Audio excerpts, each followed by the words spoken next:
Urban Therapy with Sun 752, and this is your daily Gogetemism number 112 for January 25th, 2015. Today, I want to talk about being possessive and being controlling. Like, a lot of people look at being possessive and controlling, or controlling and possessive, as being a negative thing.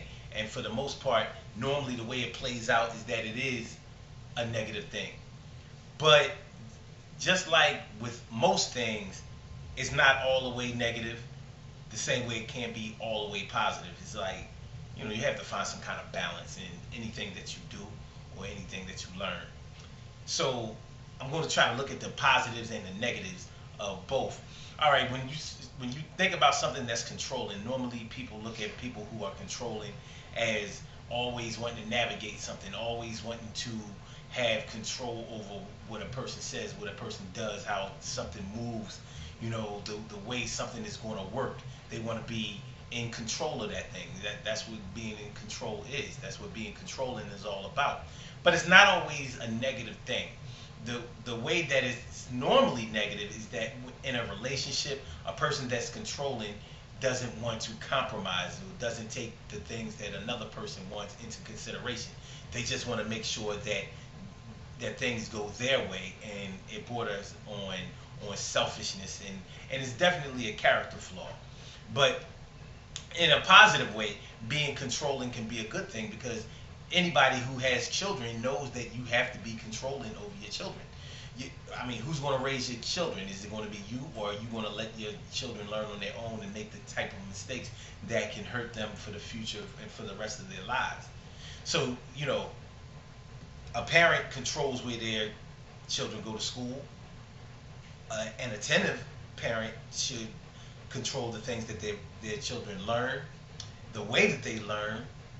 They should have some control over the people that they interact with, and they should know where their children are at all times. So in that way, you can't look at being controlling as a totally negative thing. Where the problem comes for a parent to be controlling is when it's time for the child to learn some things independent of their parent, and the parent doesn't want them to be able to do those kind of things. So there can be a lot of problems with rebellion. You know how children are, especially when they become teenagers and they're becoming victims to peer pressure and things like that. If you are overly controlling with your children, then they're going to resent that, and they're going to try to find a way to rebel against you. In a relationship, you have to have some type of compromise. It can't always be push and pull. It can't always be my way or the highway. People are going to get tired of that after a while, and when they separate from you, they're not going to want to reunite with you. Or it can get to the point where they lose trust in your ability to want to compromise with them, so they separate from you. And when you do have something to say, even if it's a good something to say, they probably don't want to hear it as much. That's the way rebellion works, and that's one of the ways that controlling goes bad. Another way that being controlling is I don't know. I don't know if this is neutral, but some people consider people to be controlling when they have more self-control, when they have control over their emotions, when they have control over what they're going to do. They don't necessarily have control over what somebody else does, but they make sure that they stop themselves from doing certain things or participating in certain things, and that may cause another person to move toward them, or to try to compromise with them because of their what am I trying to say? Their refusal to compromise, or their refusal to bend to their will. So that's one of the ways that being in control or being controlling can cause more resentment. Possessiveness is another thing. When we talk about being possessive, we're talking about ownership. We're talking about something that you own. So when you put jealousy, I didn't even want to talk about jealousy yet, and I probably won't. We'll do that on another show.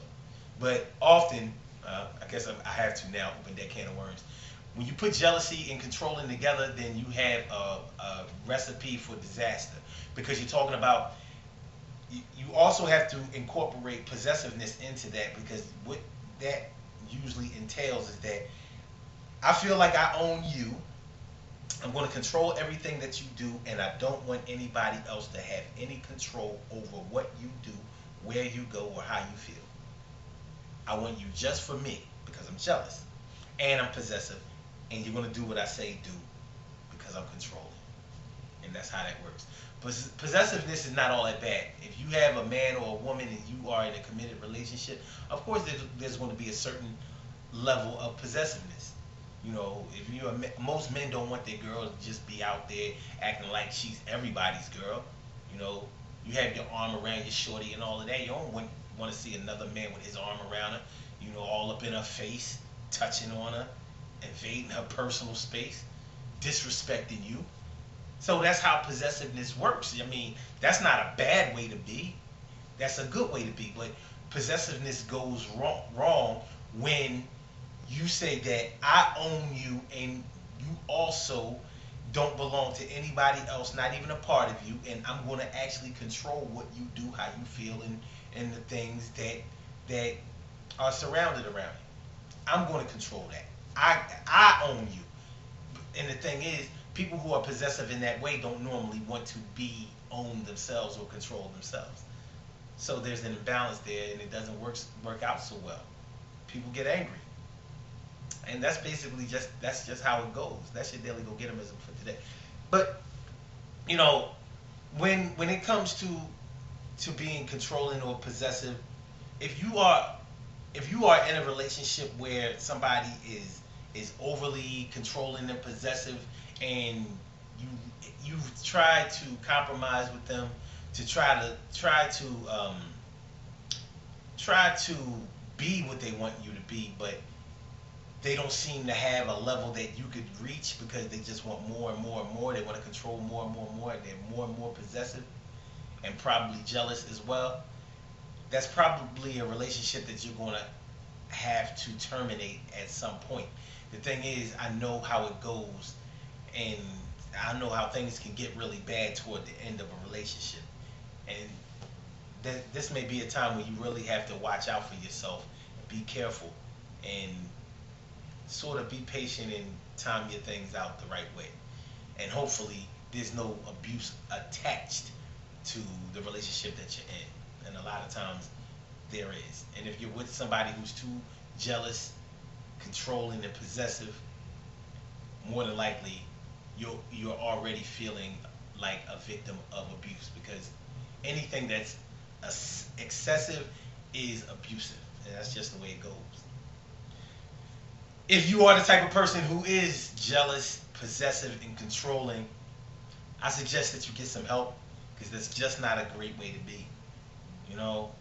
And you don't want to get to the point where you're getting your feelings hurt and you have total disregard for the consequences of your action. And I know how it be, and more than likely you know what I'm talking about. We don't want to go there. We don't want to go there. We don't want to do that. We don't want to be that way. Nobody wants to read about nobody in the papers and in the crime section, and nobody wants to see somebody on the news on the negative side of the local news.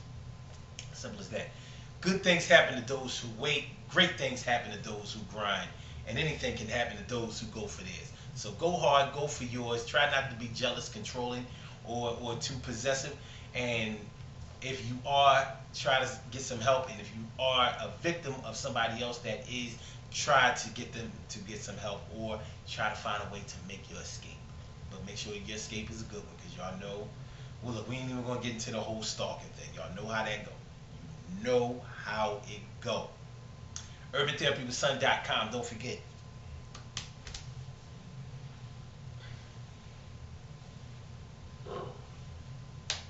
UrbanTherapyWithSon.com. Go to the website, register for the website, be down with the website, get down with the movement. The movement is moving fast and forward, and it's never going to stop. Be down with that. I'd love to see y'all there. I want to put y'all on board. Got a lot of good things coming up in this 2015. I want y'all to be a part of it. Sun 752, Urban Therapy with Sun, Daily Gogetemism number 113. I'm sorry, 112. And I'll holler back at y'all tomorrow.